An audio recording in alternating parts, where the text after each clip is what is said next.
Hello everybody, welcome back. This is game number 2 between JimRiSiNg and NoCreativity from ESEA Week 1's match between the Legion, or Team Legion, and Complexity Academy. So, spawning in the bottom, I guess the bottom left, just sort of the bottom side of the map is NoCreativity as the light blue Zerg. He's changed his color slightly from last game. And his opponent on the left side is going to be JimRiSiNg as the pink Zerg. This is a ZVZ on MLG Metalopolis. This is a pretty common map choice for map number 2. Oh well. Anyway, it is a ZVZ, and this is game number 2 in a best of 3 series. So JimRiSiNg won game number 1, and he currently leads the series 1-0. Looks like we got the Overlords going for a little. They're not going to go for an Overlord high five. They're just going to pass by each other, sort of stare each other down as they swing by. Nothing really interesting going on. It looks like we sort of got the same difference in openers as last time, where NoCreativity decided to go for the 9 Overlord, whereas Jim went for the Extractor Trick Overlord. You can't see any of the crap on his Extractor anymore, but he did it, I promise you. And sort of like I was saying last time, I think this is just a product of the fact that Jim plays a lot on the Korean server, and the Extractor Trick seems to be very popular in Korea, whereas in North America most players tend to go for that 9 Overlord.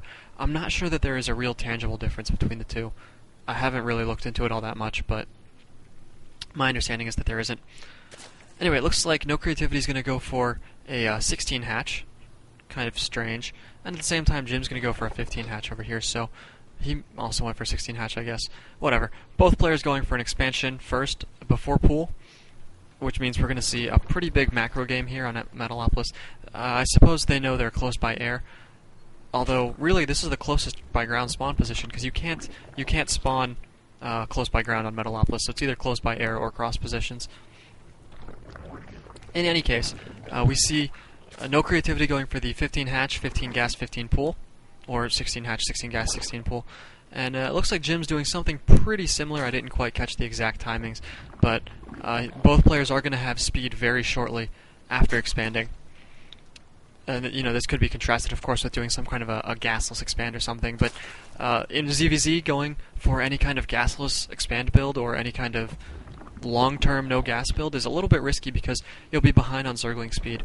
And if you don't have speed and your opponent does, your Zerglings are at such a big disadvantage that you're almost certainly going to get surrounded and killed very, very quickly. And you can't switch into banelings or anything like that. So let's see here. Looks like Jim started on his queen a little bit ahead of NoCreativity. He's up 1 supply. That's primarily due to the queen. Looks like we got him transferring his workers, whereas NoCreativity has opted for a spine crawler and no worker transfer. I think this is a little bit curious. He's had the Overlord in Jim's base the whole time. He knows there are no Zerglings coming out. I mean, he sees like the first 2 lings here. He knows there haven't been any before this. So I'm not sure why he's investing in this spine crawler so quickly, since he doesn't really need the static defense yet. Wow, Jim's actually doing kind of the same thing. These players are really surprising me. They've got... Well, his Overlord is completely out of NoCreativity's base, but they've got a ton of vision of each other. They don't need to play as defensively just yet. They can wait a little bit longer and see what their opponents are doing. But, looks like both players have their natural pretty much fully functional. They got a queen at both. They're starting to get some drones going. They've got their Overlords. This is really cool here. They've got their Overlords actually spread out along this path between both bases, so even though neither player holds the Xel'Naga Tower, they have excellent vision of their opponent's units moving in. I think this is pretty common in ZVZ, or just as Zerg in general, that you can spread your Overlords out and get a lot of map vision without having to hold Xel'Naga Towers or anything like that. NoCreativity's going to run up here into the main, try to get a little bit of scouting information with these 2 lings. Of course, they're not going to do any damage, but that wasn't their purpose. Their purpose was just to get up into the base and see what was going on. So he was able to see this Baneling nest. He knows that's what Jim's going to be doing. And of course, NoCreativity is actually doing the same thing. So we're going to see a little bit more Zergling versus Baneling action here in the early game. Oh, Jim was deciding to swing around there, but his Overlord spotted a Zergling counterattack, and he was forced to come back home. He's going to engage these lings just outside of his natural. Should be no problem. He actually picks off 1 ling. Could get a second one, but decides not to risk it. However, there are a bunch of banelings here running in, so Jim is forced to retreat with his drones. He only loses 1 drone. Very nice drone control right there. A ton took a little bit of damage, but the second baneling only got 1 of them. Looks like the queen kind of triggered it with her attack. So defensively, Jim's in a pretty good position right now. He's holding at his ramp. You know, he hasn't really lost too many units. He is down one worker, but he has killed many more Zerglings and other units. So I'd say we're in a pretty even position. Meanwhile, both players are going for their Evo chamber. It looks like NoCreativity's adding on a second gas a little bit later than Jim did. Jim's already got his second gas. He's got +1 missile attacks on the way, so we're going to see him go for roaches, I would expect. And there's that Roach Warren. He just started it. Where did he make his Roach Warren? Oh, he's thrown it up in his main. Sometimes players will put their Roach Warren down here in their natural because it lets you build a little bit of a wall off in some of these areas, so it gives you a slightly better defense of your drones against, you know, a little like rogue baneling attack or something. Let's see, I'm not exactly sure what Jim's plan is with these Zerglings. He could be going for just a little bit of a harass, but I don't anticipate him being able to do a lot of damage. I really like this baneling positioning. NoCreativity's got a bunch of banelings just chilling on the ramp. He's got one hanging out down here by the minerals, and that really prevents Zerglings from being able to run by and get in there. Because one good baneling explosion could kill all of these Zerglings quite easily. So we see both players are actually switching into roaches, and they've started their layer tech, but Jim is, you know, about a minute ahead of NoCreativity on his layer tech, which means he's going to have a pretty good advantage. If both players were to go for Mutalisks or Hydralisks, for instance, then whoever gets them first is going to have more unless he loses them, which gives him a very, very significant advantage because dealing with Mutalisks when you're behind on the Mutalisk count is extremely difficult. You generally always have to get Infestors or Hydralisks to be able to try to kill them without losing your own Mutalisks. Looks like we got a big Roach Baneling push coming out of NoCreativity right here. Jim's forces, of course, are down here on the south side, so they're not going to be at home to defend this at all. He's got a couple of roaches and one Spinecrawler, but he doesn't really have any static defense of his own. However, he is getting some banelings up into the mineral line here. NoCreativity has an excellent reaction. He's going to run away, and he takes no damage. I mean, you know, Queen took a little bit of pain, but he lost no units. At the same time, his attack's going to move in, but Jim's got the roach advantage now, so he's going to force NoCreativity to retreat. I don't think he's going to lose this roach, but he did take a little bit of damage. Jim does need to pull these back, because NoCreativity could turn around and snipe him. We got another wave of lings moving in, but there are a ton of defensive banelings in position, so they're not going to do any damage. They're going to go home. Oh, we could have sniped those lings as they were running by, but looks like he wasn't paying 100% attention. So Jim's going to take his third base here. NoCreativity is going to spot it, and he's going to take his own third immediately in response. One thing you don't want to do in CVZ is fall behind on economy for a very extended amount of time. You know, it's okay, like a little bit of an imbalance here and there, but if your opponent were to get an expansion and you didn't realize for, say, like 3 or 4 minutes, and you didn't go and kill him, his economy would explode, and you would have a tremendous amount of difficulty overcoming it in the late game. So it looks like NoCreativity is going for Burrow, and he's getting Glial Reconstitution first. He doesn't have Tunneling Claws yet. If he wants to make the most of those roaches, he's going to need to get Tunneling Claws sooner or later. A bunch of banelings exploding on the roaches here. Banelings are really bad against roaches, in my opinion, because roaches are armored, so they don't take any bonus damage from banelings. So it's kind of a waste of them to let them explode on roaches. Anyway, we see that JimRiSiNg is going for a Hydralisk Den. Let's see, where's he building it? He's just continuing to build all of his tech structures right here, whereas NoCreativity is going for the Infestation Pit. Both units actually do a lot of damage to roaches. Hydralisks have very high DPS and they have pretty good hit points, so if you have a nice roach concave and you have your Hydralisks behind the roaches, where they're going to be safe from your enemy's roaches, they can actually do a ton of damage. But if NoCreativity gets the Infestors out, he can use Fungal Growth, chew through the roach lines, and then engage Hydralisks directly with his roaches. And if he's able to attack the Hydralisks, they don't have very many hit points, so the roaches could win out in numbers, depending on, you know, positioning and numbers, of course, and a little bit on micro. We're going to have a little bit of a roach engagement here. Pretty even numbers, but NoCreativity decides to retreat, so Jim actually gets the advantage and he's able to pick off a couple more roaches. But really nice burrow from NoCreativity. Looks like Jim's going to have to wait for this Overseer to finish. Tunneling Claws haven't even been started, so these roaches are stuck here. And, you know, you might think, well, Jim can't really tell if they're there or not, but he actually can because you can always see burrowed units moving around. It's just a little bit tricky, so he knew that NoCreativity was pinned there until he decided to unburrow. Jim's got a very slight food advantage right now, although he is supply blocked. He's got 3 Overlords in production. Whenever you have multiple pylons or overlords in production, you can be pretty confident that a player was supply blocked, and he was trying to hammer out extra production in hopes that it would unsupply block him a little bit faster. Got a big roach attack here, but NoCreativity had a good positioning advantage. However, Jim's got a shitload of roaches here. He might be able to overcome this despite sort of streaming in. But NoCreativity's right next to his base. He's got a lot more roaches in production, so even though he's forced to retreat for the moment... Ooh, he's going to lose his queen. He will have a ton more roaches in just a second, and he's going to force Jim to retreat. However, I will say Jim's done a pretty phenomenal amount of damage here. He got this one spine crawler. He got that queen. You know, his own third is up. I'm hesitant to check if he's got a queen. I want to see this battle before I go over there.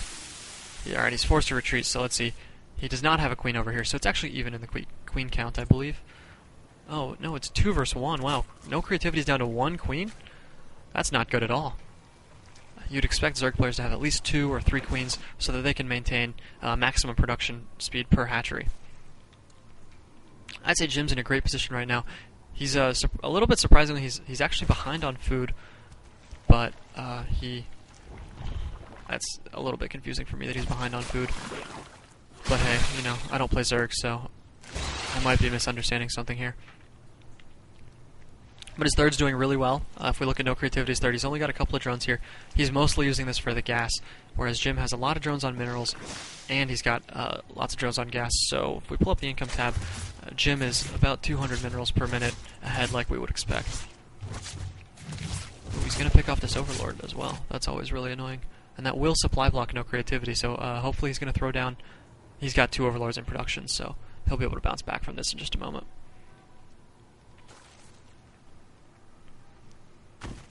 So now Jim's pulled ahead in the food count. This is a little bit more in line with what I expected based on the earlier engagement. So here comes the first batch of Hydralisks. Meanwhile, we see NoCreativity's going for Roach Infester.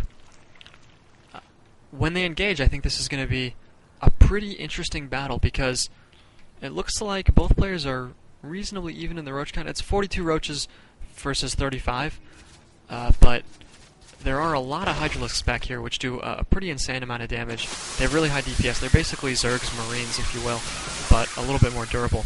However, these roaches are extremely vulnerable. All these infestors are right here. He could get a couple of huge fungals down. Oh, there's one massive fungal growth. It's going to pick off a ton of roaches. We've got Hydralisks getting flanked by roaches from the back. And like I was saying earlier, Hydralisks have really high DPS, but they have low health, so these roaches are actually able to chew through them. And NoCreativity takes out a pretty convincing win in this battle here. He didn't lose any infestors as far as I can tell, and he's got a bunch of roaches left over, picks off a massive roach hydra army from Jim. However, the food count is actually even between these two players now. You know, I would have expected a little bit more of an advantage for NoCreativity after that last battle, but we're even. However, NoCreativity is taking his 4th base. It's almost done, so there's his little bit of an advantage.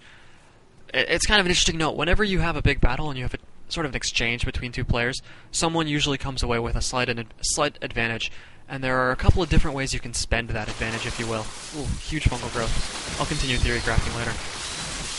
Looks like NoCreativity is actually going to take Jim out pretty cleanly right here. His fungal growths are just demolishing these roaches. He's still got a large number of roaches left. He's going to be able to pick off almost all of Jim's units here. He's going to push into the main. He still has at least 1 fungal growth left, but it might not be enough to kill this large incoming army. Throws down some infested Terran to delay the roach counter push. Anyway, so like I was saying, so when you have an advantage after an attack, there are a couple of ways you can spend it.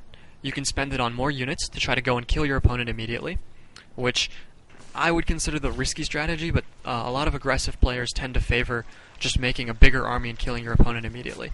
You can spend it on taking another expansion, which is kind of like investing your advantage, if you will. Basically, you're going to have this big exchange, and you obviously have to remake some army, and your opponent, because he believes he came out at a disadvantage, is going to remake pretty much only army units. So, if you both make essentially the same amount of army, you're going to have enough resources left over to take another base.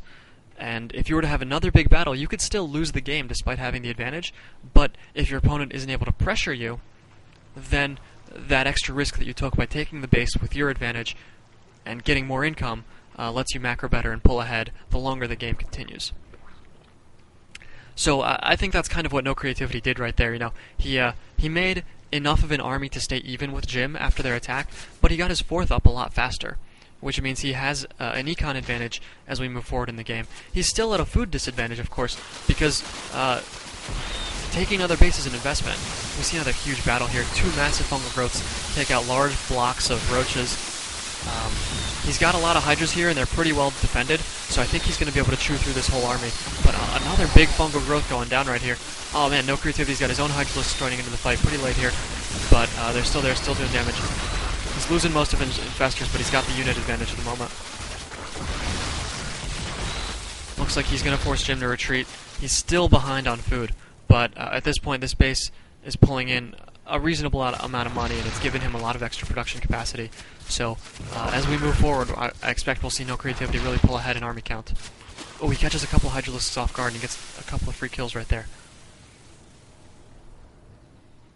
Still some overlords chilling over here. We got another big roach swell coming from Jim. Two more infestors, only one of them has a fungal growth. But he catches a couple of the roaches. He's going to be able to pick them off pretty quickly here. He's got a lot of really high DPS hydralisks. Jim does have the slight advantage in upgrades. He's got +2 armor done, whereas it looks like NoCreativity is only about halfway done. But I don't think he has the unit advantage anymore. They've been having pretty even trades, but NoCreativity had invested in that earlier fourth, so he's finally starting to pull ahead in the unit count, and it looks like he's overwhelming Jim, and Jim decides that NoCreativity has pulled ahead, throws down the GG. So this brings the series to 1-1, which means we are going to see game number 3, and so I'm going to go ahead and jump into that right away. Thanks for watching, guys.